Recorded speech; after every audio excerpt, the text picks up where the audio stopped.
तो दोस्तों, कहानी की शुरुआत होती है रात के घने अंधेरे और एक ऐसे डरावने कब्रिस्तान से जहां दिन में भी जाने से लोगों की रूह कांपती है।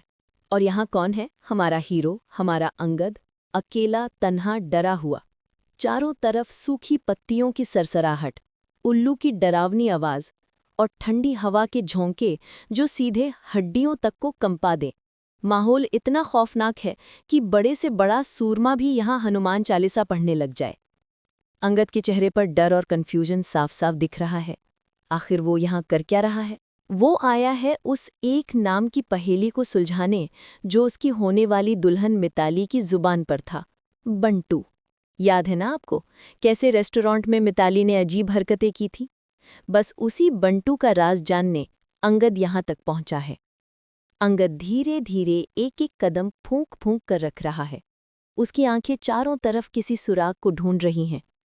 तभी उसे अपने ठीक पीछे एक लंबी सी परछाई हिलती हुई दिखाई देती है। और बस अंगद की तो सांसें अटक जाती है। दिल मानो मुंह को आ गया हो। वो घबराकर झटके से पीछे पलटता है। उसकी आंखें डर से फटी की फटी रह जाती हैं। उसे एक पल को लगता है कि आज तो पक्का किसी भूत प्रेत से सामना हो ही गया। आज तो काम तमाम। लेकिन दोस्तों, पिक्चर अभी बाकी है। वो कोई भूत नहीं, बल्कि उस कब्रिस्तान का बूढ़ा चौकीदार निकलता है, हाथ में एक पुरानी सी टॉर्च लिए। चौकीदार भी अंगद को इतनी रात में वहां देखकर चौंक जाता है और अपनी कड़क भारी आवाज में पूछता है, ए लड़के, कौन हो तुम और इतनी रात को मुर्दों के बीच क्या कर रहे हो? जिंदा लोगों की जगह नहीं है ये। अंगद अपनी धड़कनों को किसी तरह काबू करते हुए हिम्मत जुटाता है और उससे पूछता है, बाबा, माफ करना, मैं बस कुछ ढूंढ रहा था। क्या क्या आप किसी बंटू को जानते हैं? शायद 8 साल पहले उसकी मौत हुई थी। बंटू का नाम सुनते ही उस चौकीदार का चेहरा एकदम बदल जाता है। उसकी आंखों में एक अजीब सी उदासी और खौफ एक साथ तैर जाता है, जैसे कोई पुराना जख्म हरा हो गया हो। वो एक गहरी सांस लेता है और बताता है, हाँ जानता हूँ, बेचारा बंटू, बहुत बुरा हुआ उसके साथ। इसी चोल के पीछे बड़ी बेरहमी से कत्ल कर दिया गया था उसका। आज से ठीक 8 साल पहले की बात है। ये सुनते ही अंगद का दिल जैसे किसी ने मुट्ठी में भींच लिया हो। उसके पैरों तले जमीन खिसक जाती है। तो तुम मिताली झूठ नहीं बोल रही थी? वो जिस बंटू का नाम ले रही थी वो सच में मर चुका है? उसकी आंखों के सामने मिताली का वो अजीब बर्ताव, वो मर्दों जैसी आवाज और खुद को बार बार बंटू बताना, वो सब घूमने लगता है। वो चौकीदार से कांपती हुई आवाज में लगभग फुसफुस आते हुए पूछता है, क्या क्या आप मुझे उसकी कब्र दिखा सकते हैं प्लीज? चौकीदार बिना कुछ कहे अंगद को अपने पीछे आने का इशारा करता है और उसे कब्रिस्तान के एक सुनसान कोने में एक पुरानी सी कब्र के पास ले जाता है। उस कब्र के पत्थर पर धूल जमी हुई थी, पर नाम साफ पढ़ा जा सकता था, बंटू। अंगद उस कब्र को देखकर पत्थर बन जाता है। उसके दिमाग में एक एक करके सारी कड़ियां जुड़ने लगती हैं। मिताली का रेस्टोरेंट में अजीब तरह से नॉनवेज खाना, मर्दों जैसी आवाज में बात करना और खुद को बार बार बंटू बताना। ओह माय गॉड, ये सब सच था। अंगद के मुंह से बस इतना निकलता है, इसका मतलब मिताली, मेरी मिताली के अंदर सच में किसी भूत प्रेत का साया है। ये ख्याल, ये सच्चाई उसके जहन में एक हथौड़े की तरह लगती है और उसकी रूह तक कांप जाती है। उसे अपने प्यार, अपनी मिताली की जान की फिक्र होने लगती है। एपिसोड 2, मंजुलिका का अवतार और सच्चाई का सामना। अब सीन तेजी से शिफ्ट होता है नोएना के घर पर। हमारा हीरो अंगद सीधा कब्रिस्तान से भागा भागा बदहवास हालत में नोएना के पास पहुंचा है। उसे ये खौफनाक सच्चाई बतानी है। उसे मदद चाहिए। वो हाँफते हुए नोएना से कुछ कह पाता उससे पहले ही उन्हें अंदर से सुज्जू की दिल दहला देने वाली जोरदार चीख सुनाई देती है, आह! अंगद और नोएना दोनों के दिल उछलकर हलक में आ जाते हैं। वो एक दूसरे को देखते हैं और बिना एक पल गंवाए सुज्जू के कमरे की तरफ भागते हैं। सुज्जू, क्या हुआ? दरवाज़ा खोलो, तुम ठीक तो हो?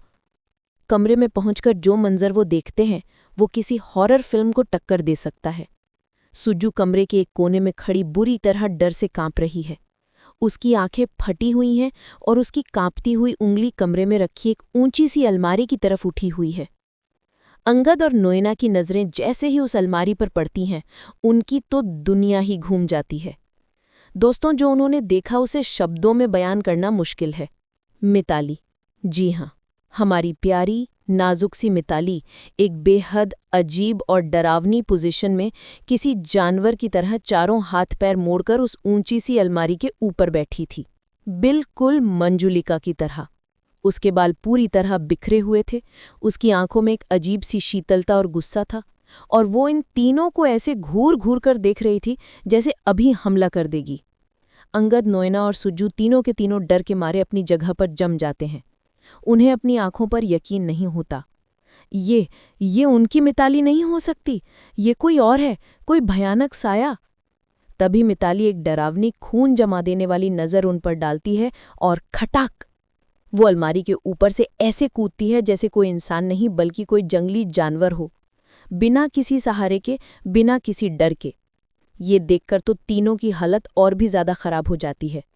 वो जल्दी से आगे बढ़कर मिताली को पकड़ते हैं, जो अब तक बेहोश हो चुकी थी, और उसे बड़ी मुश्किल से उठाकर बिस्तर पर लेटाते हैं।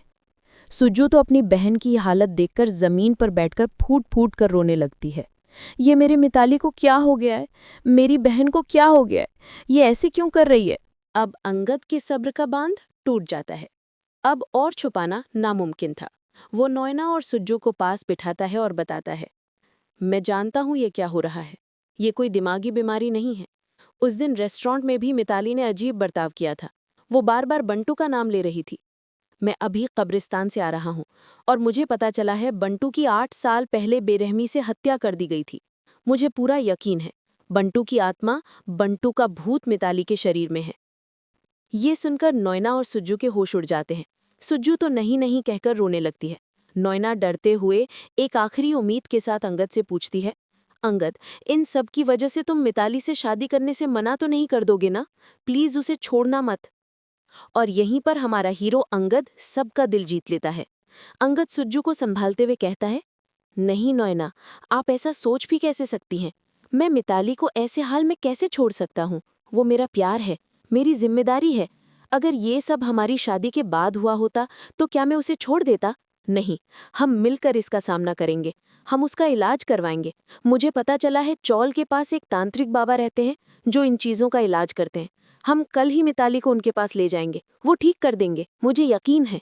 लेकिन प्लीज ये बात हम चारों के अलावा किसी को, घर में किसी को भी पता नहीं चलनी चाहिए। अंगद की ये हिम्मत और मोहब्बत देखकर नोएना और सुज्जू की आंखों में आंसू आ जाते हैं। नोएना कहती है, अंगद, तुम सच में बिल्कुल अपने पापा मेहर पर गए हो। इतना बड़ा दिल, इतना प्यार करने वाला। आज मुझे यकीन हो गया कि तुम मिताली का साथ कभी नहीं छोड़ोगे, चाहे कुछ भी हो जाए। सुज्जू भी रोते हुए अंगद का हाथ पकड़ लेती है। उसे अपनी बहन के लिए अंगद की रूप में एक उम्मीद की किरण नजर आती है। एपिसोड 3, शांति निकेतन का जश्न और मेहर की साजिश।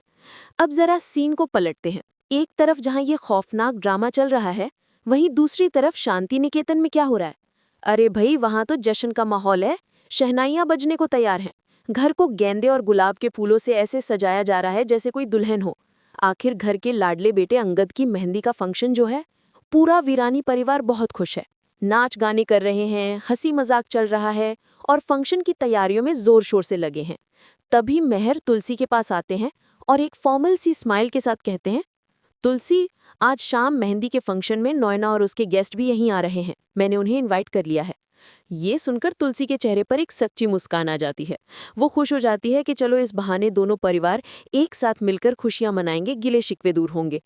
लेकिन हमारे मेहर जी कहाँ चुप रहने वाले थे। वो तुलसी पर ताना कसने का एक भी मौका नहीं छोड़ते। वो कहते हैं, हाँ, आखिर नोएना तुम्हारी इतनी अच्छी दोस्त जो है, बल्कि तुम्हारी क्या, अब तो वो मेरी भी बहुत अच्छी दोस्त बन गई है। आखिरकार उसने उस दिन आग में कूदकर मेरी जान जो बचाई थी।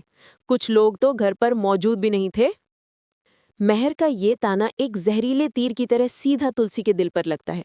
वो समझ जाती है कि मेहर उस दिन के लिए अभी भी उसे ताने दे रहा है जब ऑफिस में आग लगी थी और वो वृंदा के साथ थी।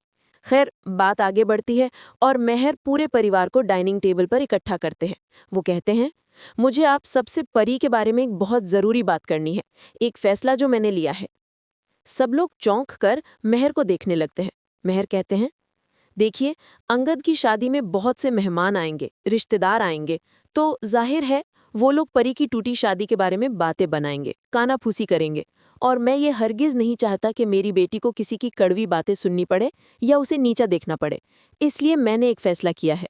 मैं आज मेहंदी के फंक्शन में सबके सामने ये अनाउंस करूंगा कि हमारी बेटी परी की शादी रणविजय के साथ होने वाली है। ये सुनते ही परी के चेहरे पर तो जैसे दिवाली के पटाखे फूट जाते हैं। उसकी आंखों में खुशी की चमक आ जाती है। लेकिन तुलसी तुलसी तो जैसे शौक से जम जाती है। लेकिन मेहर किसी की भी सुनने को तैयार नहीं। वो तुलसी पर चिल्ला पड़ते हैं, बस तुलसी बस, तुम हमेशा मेरी खुशियों के बीच में क्यों आ जाती हो। दोनों के बीच बहस तेज ही हो रही होती है, तभी मेहर का फोन बजता है। और फोन था पुलिस स्टेशन से। पुलिस का नाम सुनते सबके होश उड़ जाते हैं। एपिसोड 4, रणविजय को शातिर दाव और सुहास का पर्दाफाश। अब सीन पहुंचता है सीधा पुलिस स्टेशन। मेहर और नॉयना वहां पहुंचते हैं और देखते हैं कि रणविजय पहले से ही एक हीरो की तरह वहां खड़ा है। और उसने जो किया था वो देखकर मेहर तो हैरान रह गए। रणविजय ने सुहास को पकड़कर पुलिस के हवाले कर दिया था। जी हाँ, वही सुहास जिसने मेहर के ऑफिस में आग लगाई थी। रणविजय बड़ी ही मासूमियत और बहादुरी का नकाब पहनकर मेहर से कहता है, मेहर अंकल, मुझे माफ कर दीजिएगा। जैसे ही मुझे पता चला कि ये सब मेरे दोस्त सुहास ने किया है, मैं बर्दाश्त नहीं कर पाया। मैंने दोस्ती से बढ़कर सच्चाई का साथ दिया और इसे पकड़कर सीधा यहाँ ले आया। मेहर को अपनी आंखों पर यकीन नहीं होता। वो गुस्से में जेल के अंदर बंद सुहास के पास जाते और उसका कॉलर पकड़कर पूछते, क्यों किया तूने ऐसा? क्या दुश्मनी है तेरी हमसे जो तूने हमारा इतना बड़ा नुकसान कर दिया? इस पर सुहास एक रहस्यमय शातिर मुस्कान के साथ कहता है, ये सवाल मुझसे नहीं, जाकर अपने लाडले बेटे अंगद से पूछिए। असली कहानी तो वो ही बताएंगे। ये क्या कह गया सुहास? दोस्तों, यहाँ पर आता है असली ट्विस्ट। एक फ्लैशबैक सीन में हमें दिखाया जाता है कि ये सब किसी और का नहीं बल्कि हमारे हीरो रणविजय का ही मास्टर प्लान था। रणविजय सुहास से मिलता है और उसे इमोशनली ब्लैकमेल करता है। वो कहता है, देख भाई, ये आग वाली बात ज्यादा दिन छुप नहीं सकती। तू एक काम कर, तू जाकर सरेंडर कर दे।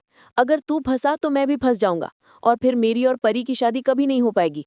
मैं तुझसे वादा करता हूँ, मैं तुझे कुछ ही दिनों में बेल पर बाहर निकलवा लूंगा। बस कुछ ही दिन की तो बात है। बेचारा सुहास अपने धोखेबाज दोस्त के झांसे में आ जाता है और खुद को पुलिस के हवाले कर देता है। वाह रणविजय वाह, क्या शातिर दिमाग पाया है बंदे ने। एक तीर से दो निशाने। सुहास को अपने रास्ते से हमेशा के लिए हटा दिया ताकि उसका राज ना खुले, और मेहर की नजरों में एक सच्चा और ईमानदार हीरो भी बन गया। मेहर तो रणविजय से इतने ज्यादा इंप्रेस हो जाते हैं कि उसे गले लगा लेते हैं। वो कहते हैं, बेटा मुझे तुम पर गर्व है, तुमने आज मेरा दिल जीत लिया। और उसे भी शाम को मेहंदी के फंक्शन में आने का खास न्योता दे देते हैं। मेहर गुस्से में आग बबूला होकर घर वापस आते हैं और सीधा अंगद के पास जाते हैं। अंगद, सच सच बताओ, क्या चल रहा है तुम्हारे और सुहास के बीच? उसने पुलिस स्टेशन में तुम्हारा नाम क्यों लिया? अब अंगद को ना चाहते हुए भी सच बताना पड़ता है। वो बताता है, पापा, सुहास एक बहुत ही घटिया और बदतमीज इंसान है। उसकी सगाई वृंदा के साथ हुई थी। तभी तुलसी बीच में बोलती है, हाँ मेहर, ये वही लड़का है। एक दिन होटल में सुहास वृंदा के साथ जबरदस्ती कर रहा था। तब अंगद वहां पहुंचकर वृंदा को उससे बचाया था। शायद इसी बात का बदला लेने के लिए उसने ऐसा किया। ये सुनते ही मेहर का गुस्सा 7वें आसमान पर पहुंच जाता है। वो अंगद और तुलसी दोनों पर बुरी तरह चिल्लाने लगते हैं। कौन है ये वृंदा? क्या लगती है वो हमारी? कोई रिश्तेदार है? कोई दोस्त है? नहीं ना? तो तुम दोनों को, माँ बेटे को, क्या जरूरत थी किसी और के फटे में टांग अड़ाने की? सुपर हीरो बनने का शौक चढ़ा है तुम दोनों को। देखो, तुम्हारी उस महानता की वजह से आज हमारे ऑफिस में आग लग गई, लाखों का नुकसान हो गया। पहले ये तुलसी की तरफ इशारा करके कहते हैं, वृंदा वृंदा करती थी, अब तुम भी उसी के पीछे शुरू हो गए हो। दूर रहो उस लड़की से। ये सारी बातें और ये सारा तमाशा परी छुप कर सुन लेती है। उसे पता चल जाता है कि सुहास कितना गिरा हुआ इंसान था, और वो ये सोचकर हैरान रह जाती है कि वो ऐसे इंसान के दोस्त रणविजय से शादी करने जा रही थी। उसके दिमाग में अब रणविजय का पूरा खेल धीरे धीरे समझ में आने लगता है। वो तुरंत अपने कमरे में जाकर रणविजय को फोन मिलाती है। रणविजय, तुम बहुत खतरनाक इंसान हो। मुझे नहीं पता था तुम ऐसे हो। तुमने अपने ही दोस्त को धोखा दिया, उसे गिरफ्तार करवा दिया। रणविजय फोन पर शातिर अंदाज में हंसता है और बड़े प्यार से कहता है, अरे मेरी जान, मेरी होने वाली बीवी, ये सब कुछ मैंने तुम्हारे लिए, हमारे प्यार के लिए किया था। मुझे तुम्हारे पापा को इम्प्रेस जो करना था, और देखो मेरा प्लान काम कर गया। जब मैंने तुम्हें पटा लिया तो तुम्हारे पापा को पटाना कौन सी बड़ी बात है। परी को रणविजय की इन चिकनी चुपड़ी बातों से और भी ज्यादा शक होने लगता है। वो सोचने लगती है कि ये आदमी भरोसे के लायक है भी या नहीं। एपिसोड 5, उम्मीद की किरण और मालती का लालच। दूसरी तरफ हमारा बेचारा अंगद परेशान है। एक तो घर का कलेश, ऊपर से मिताली की चिंता। नोयना उसके पास आती है और कहती है, अंगद, मुझे बहुत डर लग रहा है। आज शाम को मेहंदी का फंक्शन है, घर मेहमानों से भरा होगा। कहीं फंक्शन में मेहमानों के सामने मिताली फिर से कोई अजीब हरकत न करने लगे, हमारी इज्जत का क्या होगा। अंगद कहता है, आप चिंता मत कीजिए नोयना, मैं ऐसा कुछ नहीं होने दूंगा। मैं अभी चौल के पास वाले बाबा से मिलके आता हूँ, वो कोई ना कोई रास्ता जरूर बताएंगे। लेकिन जाने से पहले अंगद किसी को फोन करता है, और वो फोन वृंदा को करता है। उसे लगता है कि इस मुश्किल घड़ी में शायद वृंदा ही उसे समझ सकती है। वो वृंदा को मिलने के लिए बुलाता है। अंगद और वृंदा एक सुनसान जगह पर मिलते हैं। अंगद उसे मिताली की सारी हालत शुरू से लेकर आखिर तक सब कुछ बता देता है। वो बताता है कि कैसे मिताली के अंदर बंटू नाम के किसी लड़के का भूत है। वृंदा को पहले तो ये सब सुनकर यकीन नहीं होता। वो कहती है, सर प्लीज यार, ये भूत प्रेत आत्मा कुछ नहीं होता। हो सकता है उन्हें कोई साइकोलॉजिकल प्रॉब्लम हो। अंगद उसे समझाता है, वृंदा, मैं भी तुम्हारी तरह इन सब पर यकीन नहीं करता था, लेकिन जो मैंने अपनी आंखों से देखा है उसे कैसे झुठला दूं। वो एक पक्की वेजिटेरियन लड़की होकर नॉनवेज खा रही है, मर्दों की भारी आवाज में बात कर रही है। मैंने आज खुद कब्रिस्तान में बंटू की कब्र भी देखी है। वृंदा अंगद की आंखों में सच्चाई और अपनी दोस्त के लिए बेपनाह प्यार और चिंता देखती है। उसे एहसास होता है कि मामला वाकई गंभीर है। वो अंगद का हाथ पकड़कर कहती है, सर, अगर ये सब सच है तो मिताली दी के साथ बहुत बुरा हो रहा है। पर आप हिम्मत मत हारिए, आप चिंता मत कीजिए, वो बहुत जल्द ठीक हो जाएंगे और आप दोनों की शादी भी बहुत धूमधाम से होगी। मैं आपके साथ हूँ। वृंदा की बातें सुनकर अंगद को एक अजीब सी हिम्मत और सुकून मिलता है। लेकिन दोस्तों, कहानी में अभी एक और किरदार की एंट्री बाकी है। जब अंगद और वृंदा हाथ पकड़कर बात कर रहे होते हैं तो उन्हें दूर से एक जोड़ी शातिर आंखें देख लेती हैं, और वो आंखें थी मालती की। वही मालती जो हमेशा पैसों के पीछे भागती है और मौके की तलाश में रहती है। वो अंगद और वृंदा को इतनी रात में अकेले। तो देखा आपने दोस्तों, ड्रामा का ओवरडोज। एक तरफ मिताली पर मंडराता भूत का साया, दूसरी तरफ रणविजय की खतरनाक साजिश का जाल, और तीसरी तरफ मेहर और तुलसी के बीच बढ़ती दूरियां, और इन सब के बीच बेचारी मालती के करोड़पति बनने के हसीन सपने। अब आगे क्या होगा? सबसे बड़ा सवाल, क्या अंगद और वृंदा मिताली को उस खौफनाक साये से आज़ाद करवा पाएंगे? क्या मेहंदी के फंक्शन में कोई बड़ा तमाशा होने वाला है? क्या रणविजय का असली चेहरा सबके सामने आ पाएगा? और क्या मालती अपने लालच में कोई नई मुसीबत खड़ी कर देगी? उफ, इतने सारे सवाल हैं और जवाब मिलेंगे अगले एपिसोड में। और उसकी सबसे पहली, सबसे तेज और सबसे मसालेदार अपडेट आपको कहाँ मिलेगी? जी हाँ, आप जानते हैं, सिर्फ और सिर्फ आपके अपने चैनल मनीषा रिव्यू पर। तो अगर आपने अभी तक सब्सक्राइब नहीं किया है तो क्या कर रहे हो यार? जल्दी से वो लाल वाला बटन दबाओ, उसके बगल वाली घंटी को टन टनाटन बजा दो, ताकि कोई भी ड्रामा, कोई भी अपडेट आपसे मिस ना हो। वीडियो पसंद आया हो तो लाइक और शेयर करना तो बनता है बॉस। मैं आपकी मनीषा आपसे मिलती हूँ अगले वीडियो में एक और जबरदस्त अपडेट के साथ। तब तक अपना और अपनों का ख्याल रखिए। बाय बाय मेरे ड्रामा लवर्स।